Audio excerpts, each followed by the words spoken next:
Good morning, good afternoon. I'm Tivy Taglin. It is October 18th, 2004, and Barbara Stein and I are going to have a conversation. Not an interview, a conversation. Right. Barbara, Yeah. 350 years of the Jews in this country. Well, the Milwaukee Jews had a lot to do with it. When I was coming here, I saw you walking in. Where were you coming from? You were running like crazy to get here. You mean when we came in from the interview? Right. By the way, you are Tivy Taglin, Thelma Taglin, but you're Irene Edelstein's sister, That's aren't you? right. Yes, That's your yes. claim to fame. Absolutely. I loved Yeah, Eileen, yeah, really. Irene. Irene. Look at, I gave her a wrong name. Okay, so you want to know where I was I coming want to know from? where you're coming from. Well, I've been a mentor for a young lady named Lottie Maxwell for 3.5 years. And she is now going to Alverno College and holding down 2 jobs. And she was taking the bus to all these, getting up at 5:36 in the morning, and I said, enough. Lottie, we're going to go look for a car. And she looked, and I know she couldn't afford it. I said, here's what I'm going to do. I will loan you the money. You will pay me back on installments. When the installments are finished, we're going to take that amount of money, and we're going to go to a female investment counselor, and we're going to invest it for you, and that's your nest egg. So she has every reason to pay it back, which she would anyway. She is so terrific. She goes to Alverno, holds down 2 jobs. So we went and picked up her car today, and we got the insurance on it, and we got the license plate, and her license plate was 550 HRF, and she'll remember it because she said, her real friend. Referring to me. Isn't it? And I am definitely. And I'm learning from her as much as she's learning from me. So that's what I was doing. Last night I was somewhere else. This afternoon I'll be somewhere. And that's been your life, that is your life. It had to start somewhere. And of course the parents, the Zayda and the Boba, had a lot to do with it. Where did you come from? Well, originally my family came here on my father's side. My grandfather was born in Austria. And he was actually a man who had a hunchback. He was one of these little guys, so I could grow bigger than he is. By the time I was 9, it was wonderful. And that didn't stop him. He was a furrier. He married a woman who also had a handicap, paralyzed on one side. But together, they bore 3 children and raised them, and they were gorgeous. The oldest son would be my father, Ben Gottfried. My grandfather was Samuel Gottfried, and he had his furrier and storage place at 1977 North Farwell, which I ride by now to come down to my place at the Cudahy. So I'm returning home. The circle has been completed. Indeed. And my grandmother, Pauline Pepys Gottfried, also, when she came to America, she was just a little kid. She lived on Marshall Street, which is the street in back of the Cudahy where I live. Where you are now. It's the full circle. My mother came with her mother, Sarah Fodeman, and her brother and sister. My mother was Ida Fodeman, later to be Ida Fodeman Gottfried. They came from Schlubben. Do I know? Verwees. Where is Schlubben? We only know there was a railroad there. A kleine shtetl somewhere A in the kleine, middle of Eastern Europe. exactly. And it was enough, they walked out because the borders were changing when they left in 1921, actually 1919, when my mother was 6 years old. It took 2 years. They got out to a free port, but my grandmother had to wait in Warsaw because she knew she had tuberculosis. She knew she could not come in through Ellis Island. And her husband, of course, who had come back and forth, and each time he returned, there was another child, so there would be eventually 4.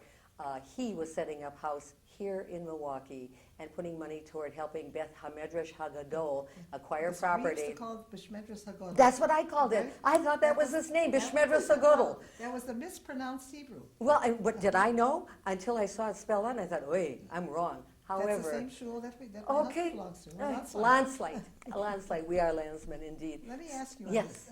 When they came, your mother then came in 1921? Yes, indeed. Your father came when? He actually was born here because his parents came from Austria, settled here in Milwaukee, and then he was born here. So he's a Yankee. He's a Yankee. So and he married an immigrant. But he could speak English. Yes, he could. When your mother came, she was speaking Yiddish when she came. Yes, she did. But she went to school? Well, you immediately decided to stop that because when you're that young, you don't want to be a greena. That's You right. don't want to look like that. So she sat in front of a mirror and pronounced her V's and W's because you know there's a problem with Yiddish to English. So she would say veil, a veil instead of a whale, etc. And then the very next thing she wanted to do to be a real American was to buy a fur coat.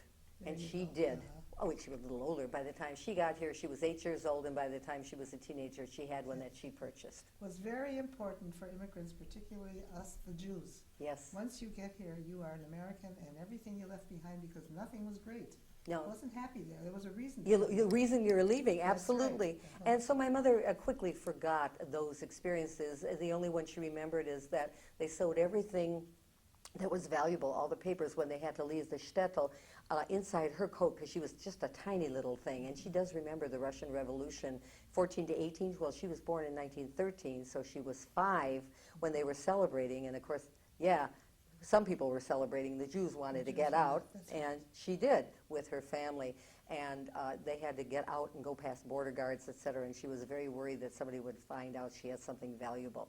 But she got here, she went to school, as all the, the Lappin Park and the schools where one learned English, but as a 8-year-old and a 9.5-year-old sister and an 11-year-old brother, they very quickly became Amerikanische. They were. And my mother and dad met when my dad, let's see, they were going to South Division, I think it was. I'm not even certain. But they became high school sweethearts. And there's a picture of my mother with a chain around her neck, which had a basketball on it. My father, he was tall. He was 5'10". Oh, This is very wow, tall for a very Jewish unusual. man in those days. Absolutely. He, too, was exactly the same age, 6 months different than my mother. And I point to this because this reminds me of my mother. This is a little hand holding a pearl because she had golden hands. She learned very quickly and very early in her life to prepare foods and make cakes and do all that stuff, and then to become a seamstress, and then a milliner, and then a tailor, which is quite different because she could make my dad's jackets and actually tailor them as she did. That's a So vast I wear difference, this, absolutely. and Yeah. she knew it. She was a woman of all trades, and my dad was a hard worker who, during World War II, because he was married and had 2 daughters.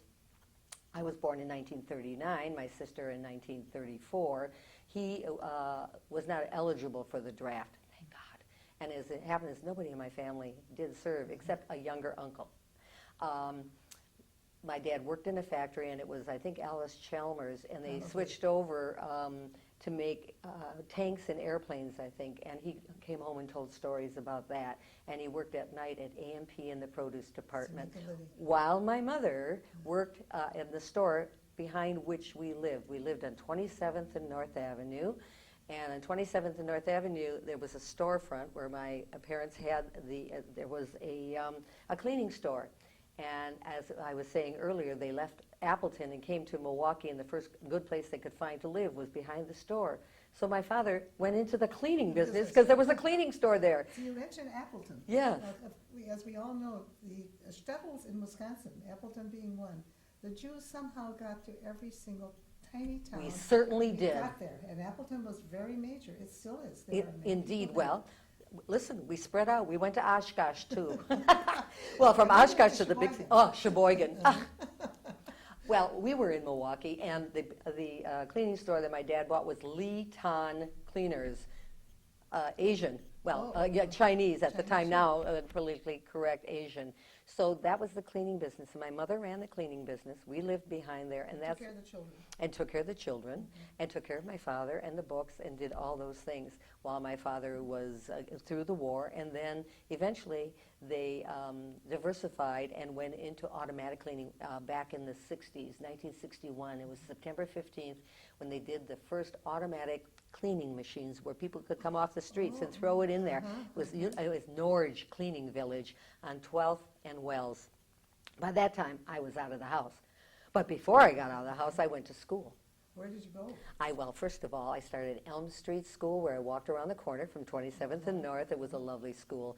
A variety of people in the neighborhoods. I remember the Abads, and they came from the Philippines, and they lit incense. Incense. And I didn't know what that was. I was used to grievous. I knew that smell. What was incense? Mom, they smell funny there. And you don't make fun. While I was going to that school, I had my first anti-Semitic incident. My next-door neighbor, Donna Ewert, would walk me to school because she was a year and a half older. And there was Gregory Roth, I'll never forget his name, would jump on me and call me a dirty Jew and a kike. And I didn't even know what that was. And It you was weren't fun. dirty. Well, I wasn't dirty. I was a good kid, and I lived around the block, but I didn't understand that. Well, she beat the crap out of him. And, you know, because he was hollering at me, she probably didn't understand either. So I didn't know it as anti-Semitic. And he came from a German family, and it was during the war years, because when the war was over in 1945, I remember celebrating. I was 6 years old, so I have memories. And I went to Elm Street School, and then I went to several schools as we moved around, often behind cleaning stores. But then we moved to a boulevard, Oh, 51st pardon me. Boulevard, Oh. which was Yes, Highmount Boulevard. that's right. My sister, who was 5 years older, was so excited. She had 5 more years of this carrying on from Appleton, Oshkosh, Milwaukee, this store, that store. And she was dancing around, we're going to live on a boulevard. It was so much fun. And I figured that must be great. Oh, yes, yes. And then I went to Highmount School across the street and near the old Washington Park Zoo. That's right. And I could hear the lions, roar at night, and see the fireworks from Washington Park. And then went to Steuben Junior High, where I was student announcer. Does that surprise you? Where I was elected to make all the announcements, and then on to Washington High School for the final 3 years, and graduated with honors. And I was, again, another surprise, the dance director of Tony and Topper's The Variety Show, the president of Washington Players, which was the Thespians, the actors, and that was about 6 or 7 years after Jerry Silberman, later to be known as Gene Wilder. That's right. But I had seen him perform on stage, and when I went to Washington, I wanted to be like that. I wanted to be on stage, and I got on stage. And then I graduated in If he 1957. knows what you have been doing in this community and continue, he'd like to say, I'd like to be like Barbara Stein. Oh, how very sweet of you. You know, actually, when you think about it, we have to give him credit. He has worked with Gilda's Club, his late wife, Gilda Radner, and we have one in Milwaukee, and I did a fundraiser. Wuden, what So else you is came new? together, right. Yes, right. Eventually, you know, if you're out in the community enough, as we both have agreed, it's important for Jews to be in the community, and that has been That's mine. a very important point. Absolutely. What, as a Jew, what you're able to give to a total community is immeasurable. You're absolutely right. And what we have in our community is so rich and has such depth to share it. So from the very beginning, when I was in BBG and I was, I don't know, fundraising vice president, and I deciding, well, gee, what could we sell? All the other chapters were doing things to sell to their Jewish bubbas and zetas, and I thought, well, no, there are very few of us. There are much more of them. So we went and bought wholesale Christmas tree bulbs. And I went up and down the streets, and we sold a ton of them, made a lot of money. I had a little trouble. Well, no, I didn't. My grandmother, Sarah Fodeman Lookoff, who, when her husband died at age 49 and my mother was just 17 years old, went into a dairy business, did a little creamery, and knew Mrs. Lerner, and et cetera. So she ran the family and raised the American-born son, Morris, who was 9 years younger than my mother. My grandmother was there, and she understood. And I do remember once sitting at a Seder table, and she knew I liked milk, but we were having fleischiks. She took me into the kitchen, and she gave me a glass of milk, and she said, shh, sha, wiped off my mouth, went through the revolving door and came back, and they just sat there like this, all satiated and having had my milk, and then I ate my chicken. In my home, my mother chose not to keep kosher after she found out the kosher butcher was cutting things on there that he wasn't supposed to cut, and she saw it, and she said, what am I doing with this? So she didn't, but we observed it when we went to my grandmother's, we knew that. And the other grandma and grandpa were more modern, and I don't know what they did, the little ones. You see what's so marvelous? We have choices. Yes, we We do. are Jewish, and we I have chose. choices. You choose. Absolutely. You are always a Jew. And I have said that when I, actually it was after I married, we moved to Menominee Falls, it was like the Galut. But that was our first drugstore, Stein Drugs. At that time, Tell us a little more about that. yes, I will go into that. First of all, I met I'll go here and how I got there. At the age of 16 for my BBG chapter, I was in charge of the dinner dance, Moon Glow it was called. And the girls had to ask the guys. And I asked one guy, and he said he couldn't, and he couldn't, and I'm bereft. I planned the thing, I can't go. It was May 29th, 1956. Happened to be, by the way, May 29th is John F. Kennedy's birthday, so I happen to know that. And that was my first date, and I asked Marty Stein, and he said yes, and it was history. 2 years and 3 months later, we were married, and I was the one who asked him. I went to college. You get a chance to ask. No, Did you have a chance to ask me a question here? No, I keep talking. Keep it up, That's keep it. it up. So I went off to Madison and entered ILS, Integrated Liberal something or other, whatever. It was really nice, and it was this honors thing. And then I thought, Marty was in his third year of pharmacy school. Friends of mine eloped. They were my age. I said, I can do that. We can do that. I went up and convinced him. It was in February they were married. By March 1st, we were engaged. Not with a ring, because we couldn't afford it. He was still in school, and we weren't going to take a dime from our parents. Not a dime. So when we announced we were engaged, everybody said, oh, let's see the ring. Listen to this. I put my arm through his, and I said, this is my diamond. Oh, so sweet. And it was. And he was. It was terrific. Well, we were married in August of 1958, and he finished pharmacy school after 1 year, and he finished with honors. So anybody's saying I was just 19 years old, 2 months into my 19th birthday, and he had just turned 21, and he got his degree the next year. I had quit school to go to work, and very shortly after that, we went into business, which brought us to Menominee Falls. And so you were in the business with him. Well, I was not really, because I know what it is to work in business. I was a support system. I did the books at home for a while. But I mean, I can't take credit for more than what really happened. December 7th, 1961, 20 years after Pearl Harbor, we opened our first drugstore in Menominee Falls. There we were, and we were newcomers. Marty was 24 years old, going into business. That's pretty young. That's right. And he went into business with Jerry Volk, who was 7 years older, so Jerry was 31. But Marty was the bread and fire. He was the real mover and shaker, burning fire. Within 7 years, he bought Jerry out, and we had 2.5 stores at the time. From 1961 to 1979, we had 19 drugstores, which were Walgreens. At first, it was Walgreens Agency Drugstore, and then it was Walgreens Agency, Stein Walgreens Agency Drugstore, Stein Walgreens Agency, and then it was Stein Drugs. And in 1979, in June, we sold 19 drugs. Actually, we sold 16. We kept 3 because they weren't the types that Walgreens wanted. They were in hospitals, et cetera. So then, at that time, back to Menominee Falls, I joined the newcomers. I wanted to reach out. There were no other Jews. Oh, the Seaman family from Menominee Falls. So I joined newcomers, and first meeting, it was in fall, and they said, well, we're going to have a Christmas party. Who wants to be Santa? I do. How many times anybody else going to ask me that in my community? So I became Santa Claus, and I have pictures of it. My children were a little confused because by that time, Dan was born in June of 1960, and we moved out to Menominee Falls, and Larry was born in June of 63. And so they were raised in Menominee Falls, and then when it was necessary, and I thought important for the boys to have Jewish friends, Jewish neighborhood, we moved back to Milwaukee, and it was right around when the Beatles were really hot, yes, because, sure. it was really, and we moved on King Road in Bayside. And the kids began to go to school right away. And they were in the same school district, the Fox Point Bayside School District, from kindergarten, K4, all the way through high school. So they never had to move. Me, who had moved all those years, made certain that when we did move once during their growing up years, it was in the same district. They never had to leave the school, that's right. which was marvelous. And the kids then went off, got raised, and I was involved with junior achievement, and Marty was an Indian chief, a Jewish Indian chief, who got up in the morning to strap on tefillin. I mean, with the big headdress, etc. He fell out of the top bunk, and at the next powwow, everybody talked about our chief falling out of the bunk.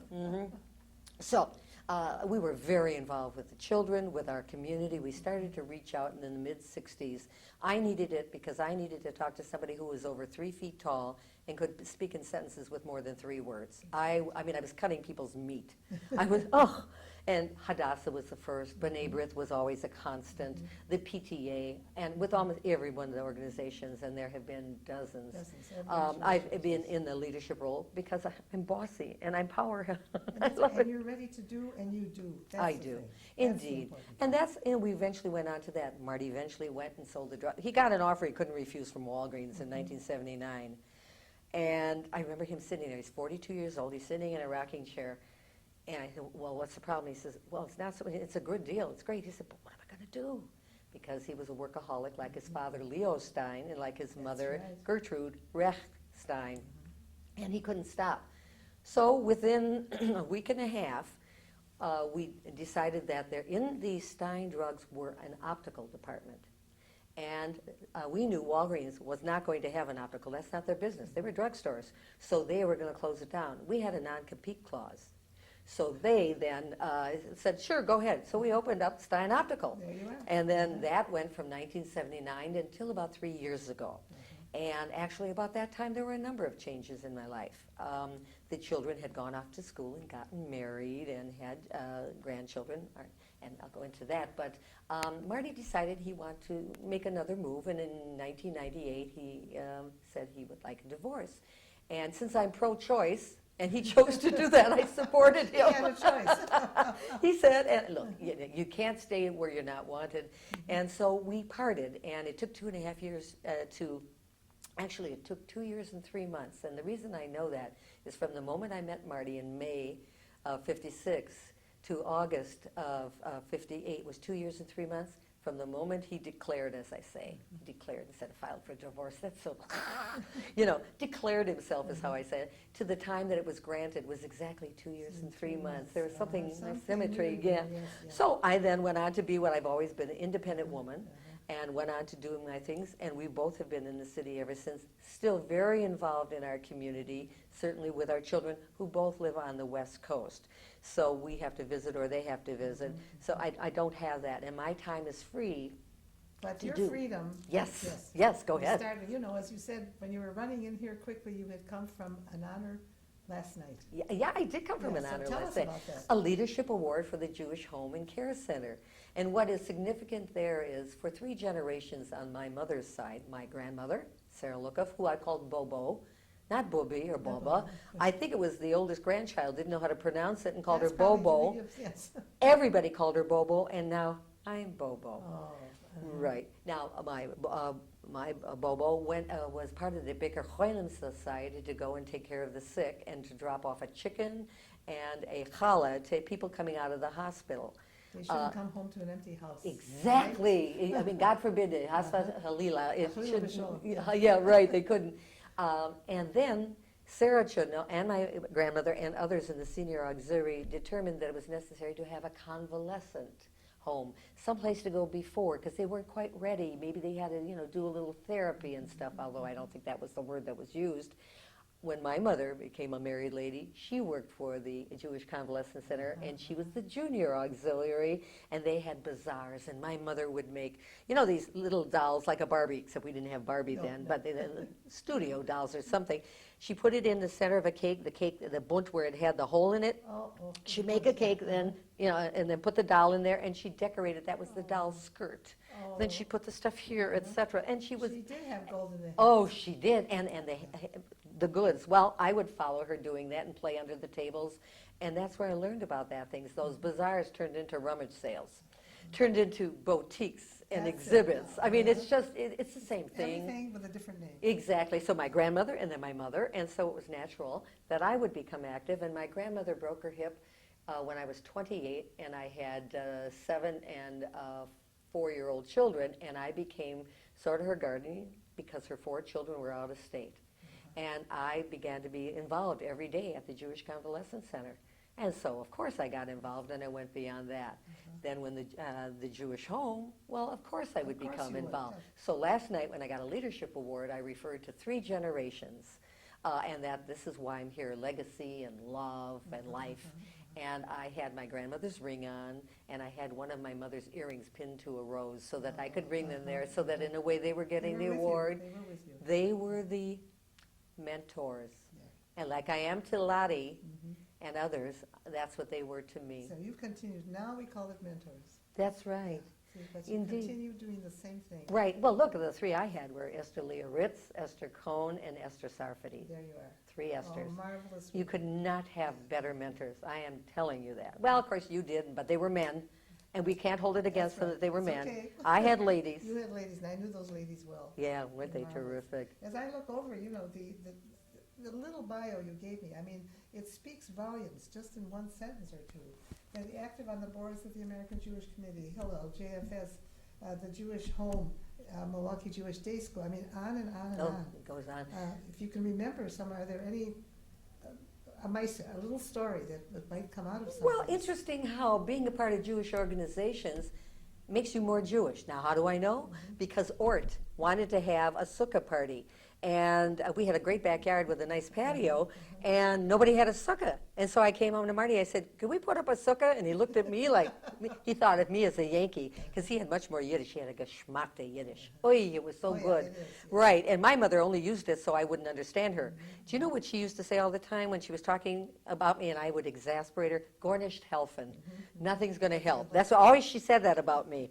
Well, I knew what that was in other words, but Marty had the Yiddish. So I came to him. He said, "Sure, let's build it." We had children. It was a good thing. And every year we would measure the kids. How tall they were, how much they weighed, in what grade, and we kept that one piece of that sukkah when we moved to Lake Drive because I think it was from 1964 to 1972. We lived in Bayside. In 72 to 91, we lived on Lake Drive in a beautiful home on 2.5 acres with a gazebo which had Jewish stars, had Mogan Davids in it. That was, yeah, oh, every door, and in the house too. And we had a kennel, and we had a St. Bernard. But I have to justify that St. Bernard. His name was Morgan, and it was short for Mogan David Wine, which he would have carried in his cast. Well, it was either that or Manny, short for Manischewitz, and we didn't like that. So Morgan was with us when we put up the sukkah. He was with us when we moved over to the other place and moved the sukkah. So my Jewish education came through Hadassah also. I did about the 3 waves, because at that time it was only 3 waves of Jewish immigration That's right. to the United States. And I did an essay on it and later shared it with Mel Zaret, because I said, I did a lot of research on this and I learned a lot. What were those 3 waves? Well, okay, we're going to start with the Sephardi. Yeah. Okay, and then we go to the German immigration in the mid-1800s when we had many of our founding Jewish fathers in America who didn't really like the 3rd generation, which came between 1880 and 1920, which came from Russia. And You those know. German Jews were very instrumental in the growth of this city and beyond. Oh, my heavens. They They came with all the these are the Germans and with the cornerstones. Jews. These are the Absolutely. shoulders we stand Yes, on. Now, yes. I stand one removed because I had Russian relatives, and they came afterward, and they were, they were shtetl people. They were not big city. The German Jews looked at them and said, "Who are those people?" That's why we formed the federations and things, because they knew that they had to take care of their brothers and sisters, but they weren't willing to do hands-on. But if you form societies or federations, etc., to do this, then they will take care of it, and we don't have to get our hands dirty. Exactly. Well, just to show you, the fourth was the one that I involved in 1989. And 1989 was the first real wave from the former Soviet Union, which was the Soviet Union. And Marty and I together in June of 1980, we settled our first, 79, we settled our first family, the Epsteins. Oh. Because Marty had Yiddish. There were 3 generations. And we started there, we had 13 families. The next year, Lena Vusiker, who was also interviewed here, is my gal. I resettled her family, and we've become, well, And it's she's going to be very 25 important. years. That's right. Oh, incredibly important. So that resettlement was important to me to remind me, if my grandmother had not gotten out, or my grandfather first, bringing my grandmother, what would have happened? But there was You one wouldn't have step in been here. between. I wouldn't have been here You wouldn't because have I been was here. born in 39. Yeah. Which means I would have been a child, and say I didn't have my father. I was still the same person. You can't be if your father was in America. But let's, play the game here, that I had stayed in Russia, Yeah. up You in the wouldn't have been. smokestacks.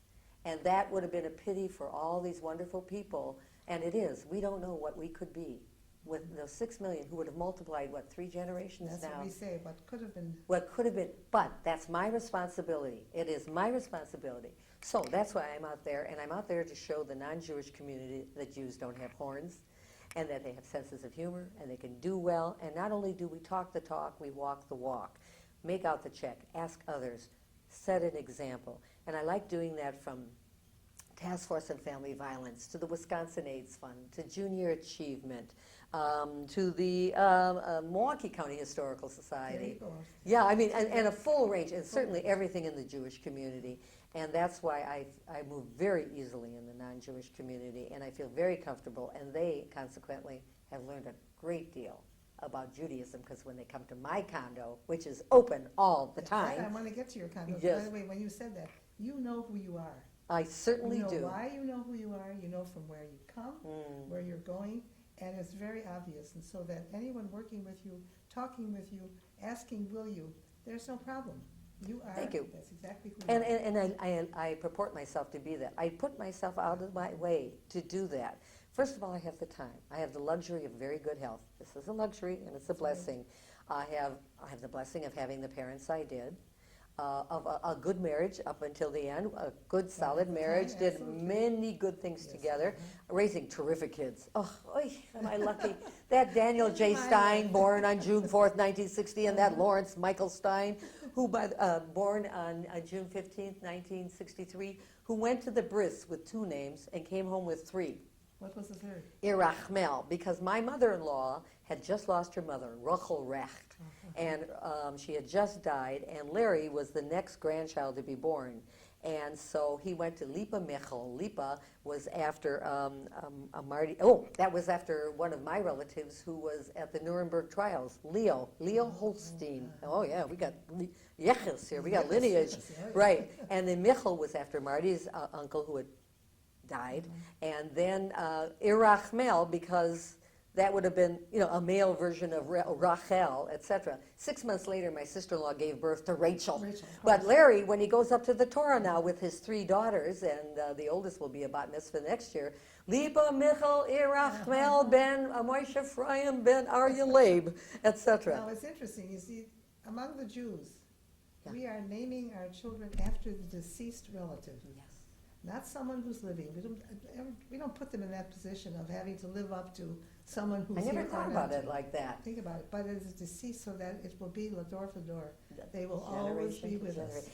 Yeah. And is to remember them so they're not forgotten. And in a way, that's comforting. I would like to think in 120 years when I'm not here, that somewhere my granddaughters, when married, will have one child that they'll name Chana Bela, That's right. which is the opposite of my English name. It's Chana for Anna, Bela for Barbara, so I'm Barbara Ann.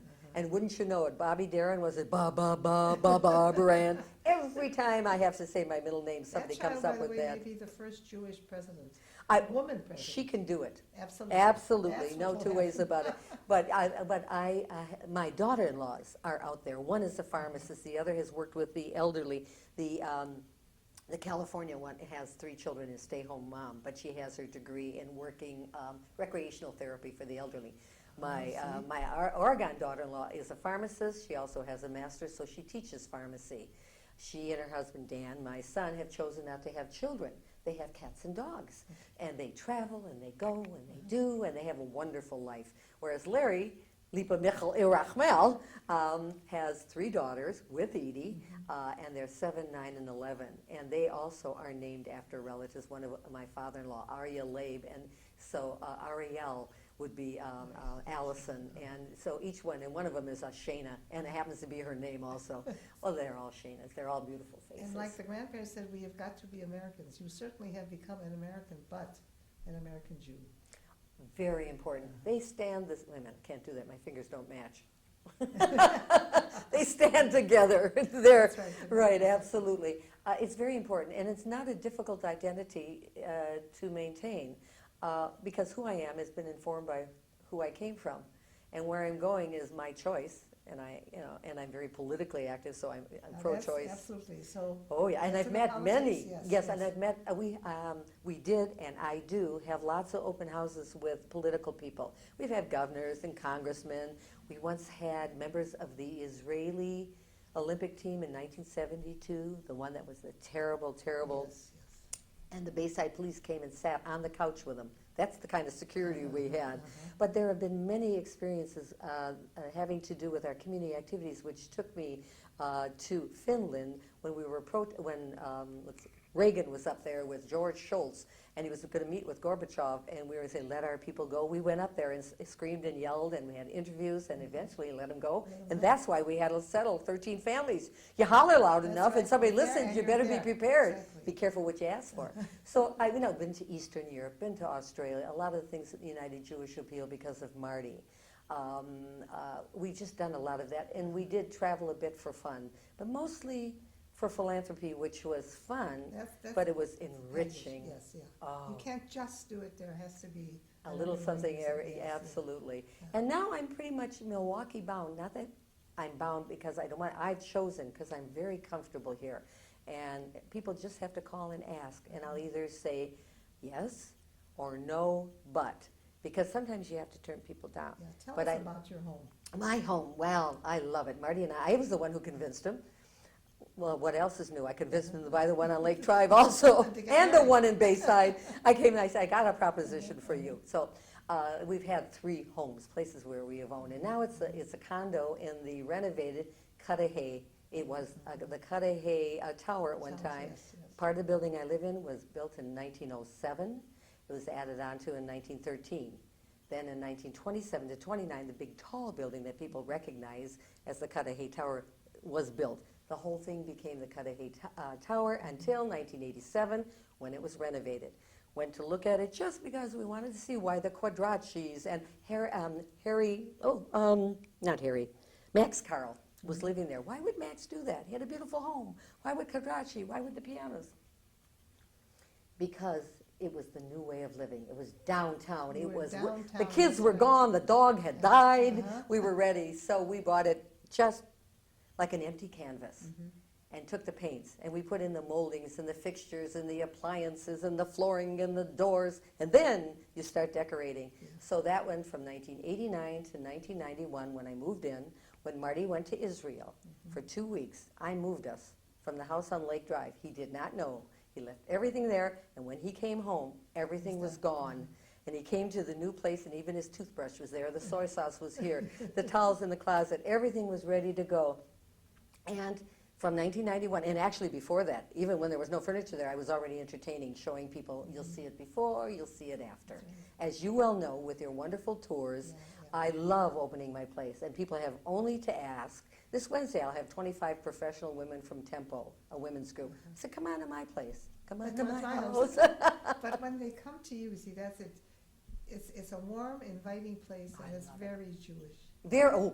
First of all, the mezuzahs on every door, Yeah, and and each one that pieces of art. matches the, yes. Yes. I love art, and people call me an art collector, and I don't think of it that way. You could also call me a friend collector, Uh-huh. an organization collector. If you're going to say what I'm involved in, then I have art around. Yeah. And your art is not Jewish art.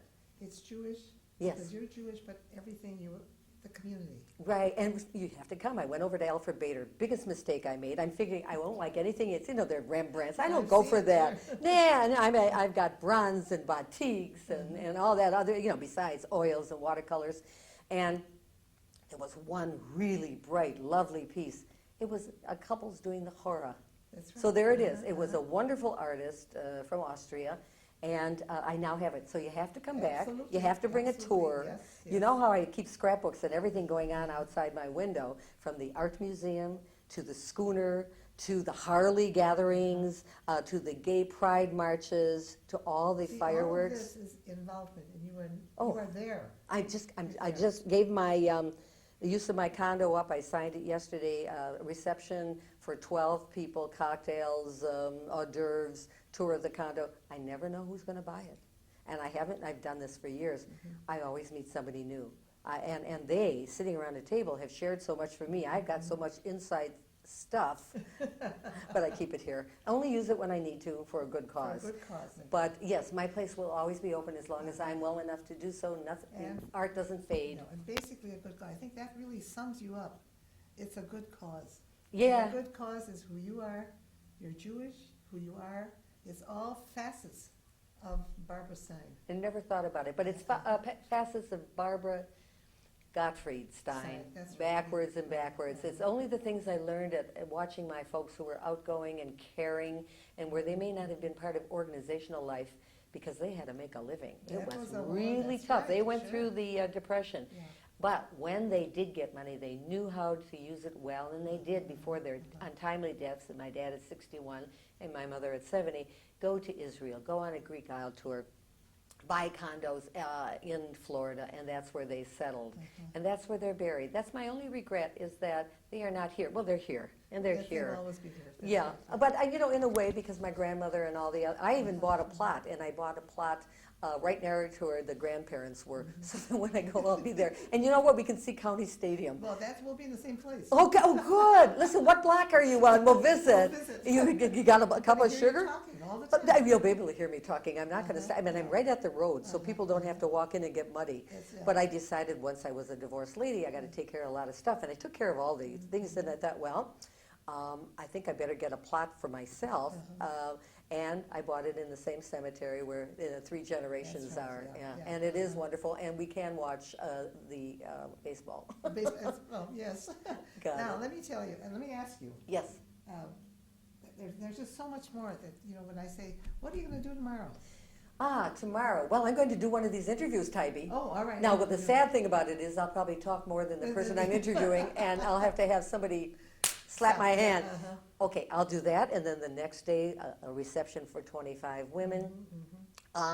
Every weekend, I belong to a group called The Chosen. It's 5 African-American women and 2 Jewish women, and we've been getting together for 10 years, going to each other's homes every month, and so I have it once every 5 times, and we support one another's women as Democrats, because we're all liberal and we're Democrats, as activists in the community, as either married, single, or divorced, and we share, and we air, and we care. Ooh, that was a good one. That was very good. Oh! Share, air, and care. That's it. Sometimes that happens to me, and I don't know. I think Remember we it, can would kind of you? sum this up. Share, air, and care. care. That's what I'm about. Barbara, that's who you are. Thank you. It really is just a joy. I mean, Hey, Tybee, let's we see got a this. lot ahead of us. Yeah, a lot to go, and we're going to be around. You're going to be doing and doing. If not you, it'll be the next generations because you've set the pattern. And I So- wish to set the past is the future is important. The Always. past is informing. Yeah, Yes, indeed. Present is now. The future will build on it. Thank you, dear. I mean, You're it's welcome. just My a friend. joy. Thank you. Yeah.